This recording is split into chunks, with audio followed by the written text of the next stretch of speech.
반갑습니다. 벌써 11월이 벌써 3일이나 지났습니다. 그리고 오늘은 선거 날인데요. 좀 나라를 위해서 기도하시는 시간을 좀 가지셨으면 좋겠습니다. 사도신경 하심으로 11월 3일 새벽 예배를 시작하도록 하겠습니다. 전능하사 천지를 만드신 하나님 아버지를 내가 믿사오며 그 외아들 우리 주 예수 그리스도를 믿사오니 이는 성령으로 잉타하사 동정녀 마리아에게 나시고 본디오 빌라도에게 고난을 받으사 십자가에 못 박혀 죽으시고 장사한 지 사흘 만에 죽은 자 가운데서 다시 살아나시며 하늘에 오르사 전능하신 하나님 우편에 앉아 계시다가 저희로서 산 자와 죽은 자를 심판하러 오시리라. 성령을 믿사오며 거룩한 공회와 성도가 서로 교통하는 것과 죄를 사하여 주시는 것과 몸이 다해 사는 것과 영원히 사는 것을 믿사옵나이다. 아멘. 찬송가 550장, 통합으로는 248장입니다. 찬송가 550장 함께 하시겠습니다. 찬송가 550장, 통합으로는 248장, 시온의 영광이 빛나는 아침 함께 찬양하시겠습니다.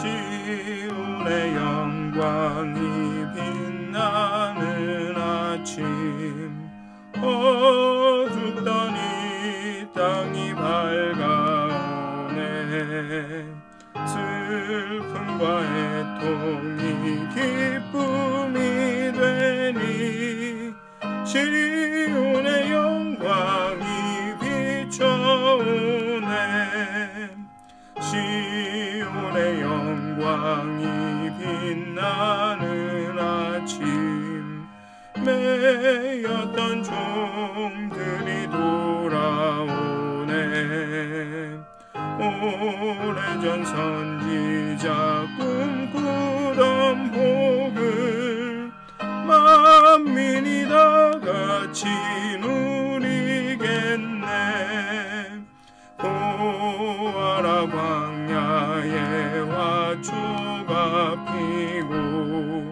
말랐던 시냇물 흘러오네 이 산과 저 산이 마주쳐 울려 주 예수 은총을 찬송하네 땅들아 바다야 많은 섬들아 찬양을 주님께 드리어라 싸움과 죄악이 가득한 땅에 찬송이 하늘에 사무치네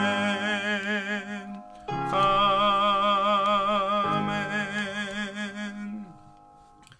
다음은 549장 바로 옆에 있는 건데요. 내 주여 뜻대로 함께 찬양하시겠습니다. 통합으로는 431장입니다. 네, 549장 통합 431장 내 주여 뜻대로 다 같이 찬양하시겠습니다.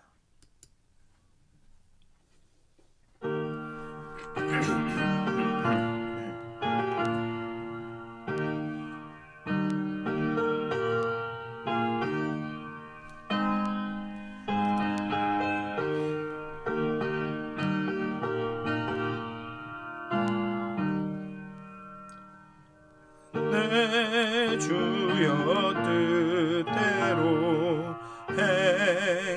행하시옵소서 온 몸과 영혼을 다 주께 드리니 이 세상 오락관 주 인도하시고 날 주관하셔서 뜻대로 하소서 내 주여 뜻대로 하시옵소서. 큰 근심 중에도 낙심케 마소서. 주님도 때로는 울기도 하셨네. 날 주관하셔서 뜻대로 하소서. 내 주여 뜻대로 행하시옵소서.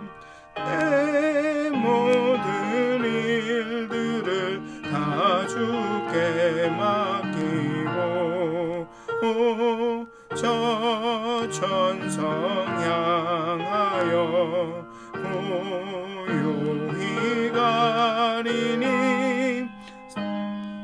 든지 죽든지 뜻대로 하소서. 아멘.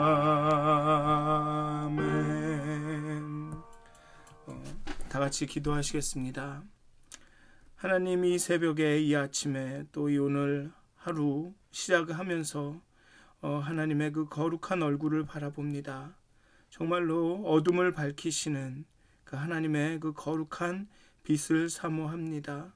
정말 오늘 하루도 하나님의 그 거룩한 빛을 비춰주시고 정말 하나님의 그 뜻대로 모든 것들이 이루어지기를, 하나님이 계획하신 그대로, 하나님이 작정하신 그대로 이루어지기를 기도합니다.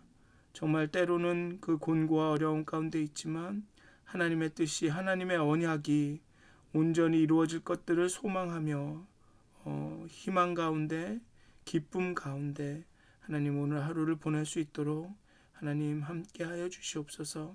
감사합니다. 예수님의 이름으로 기도하였습니다. 아멘. 오늘 함께 나누실 말씀은 누가복음의 말씀입니다. 말씀드렸다시피 이제 오늘부터 올해 말까지는 누가복음을 계속 읽을 텐데요. 예수님의 생애를 다시 한번 쭉 보시면서, 다 읽으시면서 정말 이 성탄의 의미를 다시 또 새겨 보셨으면 좋겠고요. 다시 한번 예수를 깊이 생각하시고 예수님을 여러분들의 마음의 주로 삼아 이렇게 잘 기억하시고 생각하시는 그런 시간이 되었으면 좋겠습니다. 누가복음 1장 1절부터 17절까지의 말씀입니다. 누가복음 1장 1절부터 17절까지의 말씀입니다. 우리 중에 이루어진 사실에 대하여 처음부터 목격자와 말씀에 일꾼된 자들이 전하여 준 그대로 내력을 서술하려고 붓을 든 사람이 많은지라. 그 모든 일을 근원부터 자세히 미루어 살핀 나도 데오빌로 각하에게 차례대로 써 보내는 것이 좋은 줄 알았노니 이는 각하가 알고 있는 바를 더 확실하게 하려 함이로다. 유대 왕 헤롯 때에 아비야 반열에 제사장 한 사람이 있었으니 이름은 사가랴요, 그의 아내는 아론의 자손이니 이름은 엘리사벳이라. 이 두 사람이 하나님 앞에 의인이니 주의 모든 계명과 규례대로 흠이 없이 행하더라. 엘리사벳이 잉태를 못하므로 그들에게 자식이 없고 두 사람의 나이가 많더라.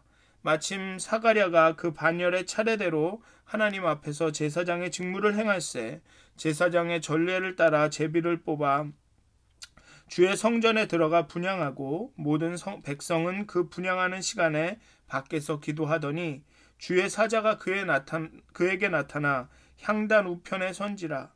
사가랴가 보고 놀라며 무서워하니 천사가 그에게 이르되 사가랴여 무서워하지 말라. 너의 간구함이 들린지라.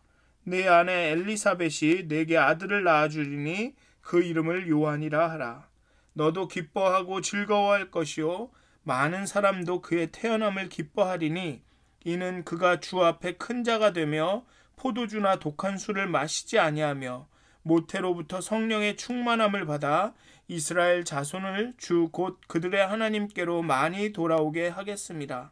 그가 또 엘리야의 심령과 능력으로 주 앞에 먼저 와서 아버지의 마음을 자식에게 거스르는 자를 의인의 슬기에 돌아오게 하고 주를 위하여 세운 백성을 준비하리라. 아멘. 이 단락은 누가복음의 서문과도 같은 역할을 합니다. 그래서 1절부터 4절까지에 보면 그 저술의 배경과 그 목적을 밝힙니다. 이 말씀을 통해서 1절부터 4절의 말씀을 통해 알 수 있는 누가의 저술의 목적은 데오빌로라는 한 이방인 고관의 믿음을 견고하고 든든하게 하기 위한 것이었습니다. 여기서 보면 이는 각하가 알고 있는 바를 더 확실하게 하려 함이라 라고 이야기하고 있습니다. 즉 한 사람의 초신자를 믿음 위에 견고하게 세우려는 목회적 자세가 누가복음의 저술 동기입니다. 물론 여러분들이 초신자가 아닐 수는 있지만 다시 한번 우리의 믿음의 터를 곤고하게 하기 위해 또 그리고 그 위에 견고하게 서기 위해서 그렇게 다시 서는 계기로 이 누가복음서를 함께 읽어갔으면 좋겠습니다.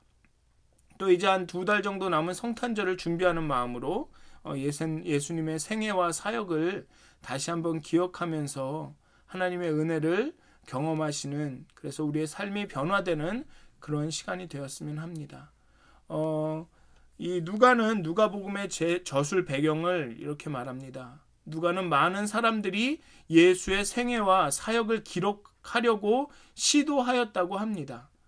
그들은 예수님의 말씀과 행하신 일들을 직접 목격한 제자들이 전해준 대로 글을 쓰고자 했습니다. 물론 그들 가운데는 그 예수님의 말씀과 행하신 일을 직접 목격한 사람들도 있었을 수 있습니다.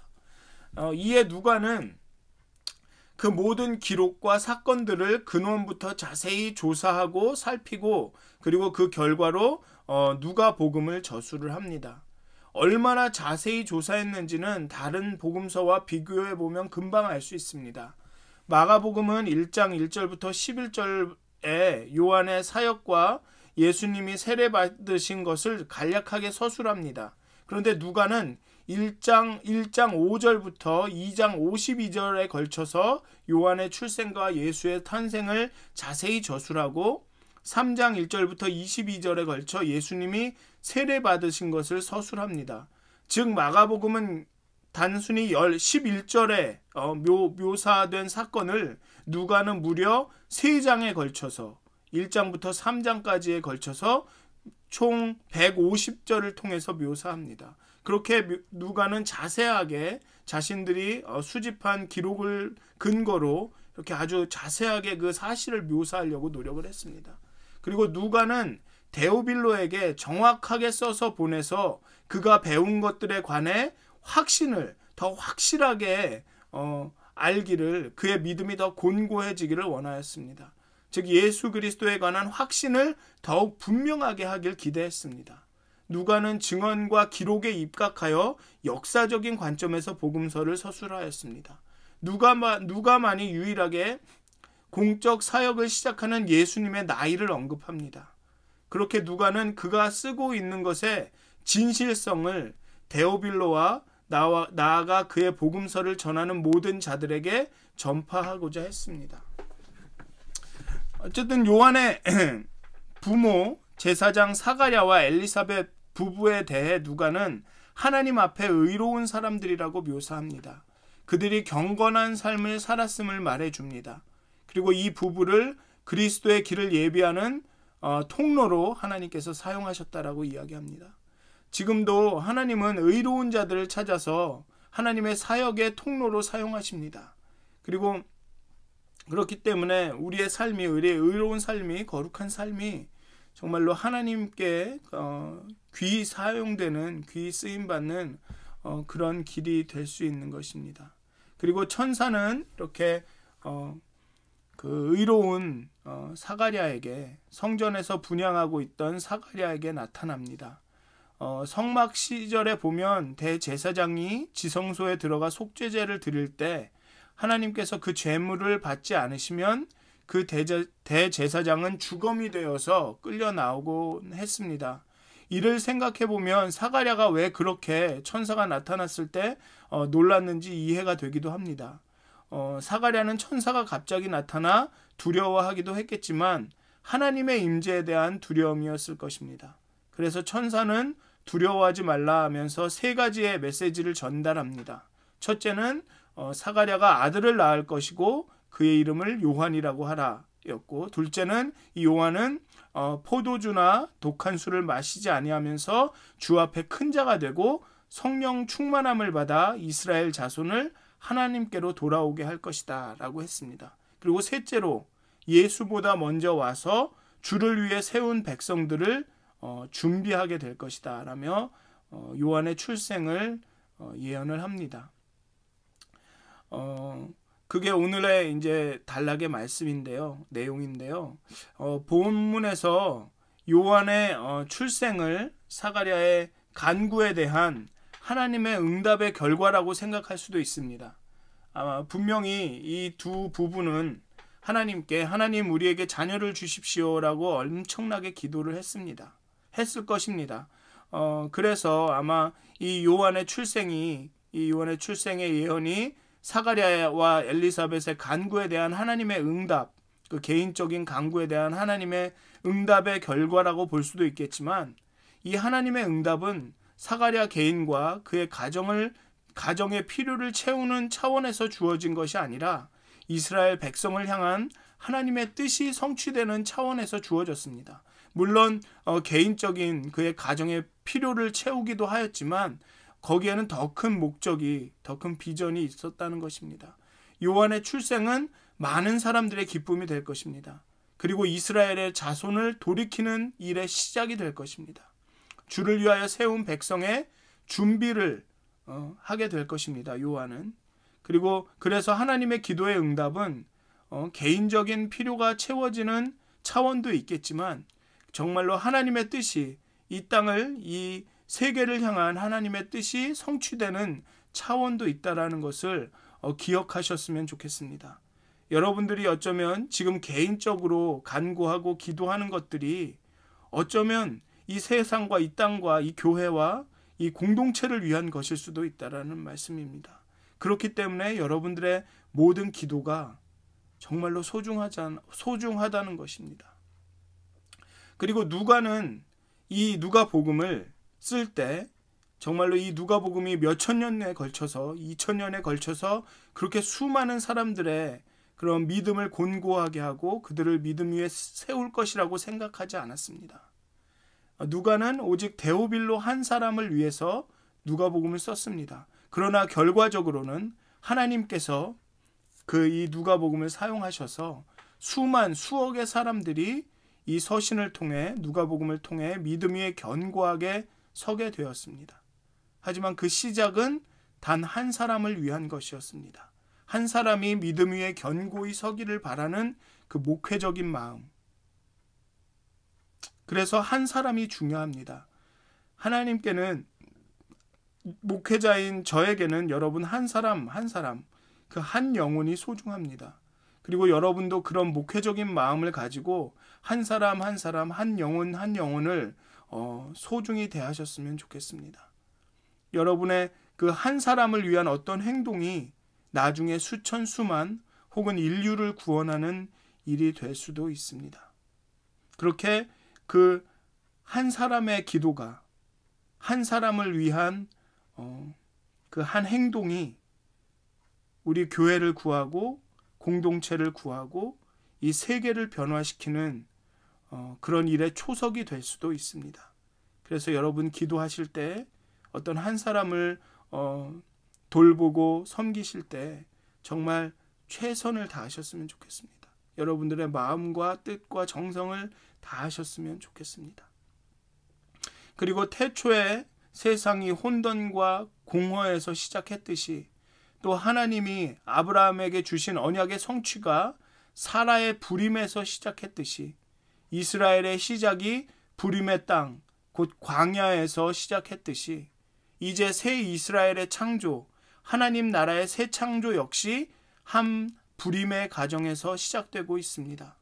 불임은 수치와 조롱거리였습니다. 그러나 하나님이 이 하나님의 긍휼을 기다리는 의인을 방문하셨을 때 그 불임은 축복이 되었습니다.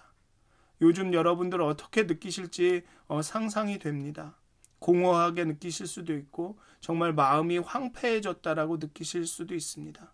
하지만 하나님께서 여러분의 삶을 방문하시면 그 황폐함이 그 옥토로 풍요함으로 바뀔 것을 저는 믿습니다. 그래서 오늘 이 아침에 기도하실 때 정말 그 여러분들의 마음이 정말 그 풍요함으로, 정말 여러분의 마음이 그 하나님의 것으로 충만하게 될 것을 소망하시면서 기도하셨으면 좋겠습니다. 그리고 여러분의 그런 작은 기도가 정말 이 세상을 변화시키는 큰 일을 할 수도 있다라는 그런 소망 가운데 기도하셨으면 좋겠습니다. 그리고 나라를 위해서 또 어떤 한 분을 위해서 기도할 때 정말 그 한 사람을 위한 간절함으로 기도하셨으면 좋겠습니다. 그리하여서 우리의 기도를 통해 우리의 섬김과 우리의 나눔과 돌봄을 통해서 정말 이 땅의 황폐함이, 이 땅의 메마름이 정말 풍요함으로, 그 충만함으로 바뀌는 역사가 있기를 주님의 이름으로 축원드립니다. 기도하시겠습니다. 하나님, 정말로 보잘것없는 한 가정을 통해서, 한 사람을 통해서 세상을 바꾸시는 그 놀라운 일을 하셨습니다. 한 사람을 위한 그 선한 의도와 그 선한 도움을 통해서 세상이 하나님 앞에 나오는, 온 세상이 그 믿음 위에 굳게 서는 일을 행하셨습니다. 하나님, 한 사람이, 하나의 기도가, 한 영혼이 소중합니다.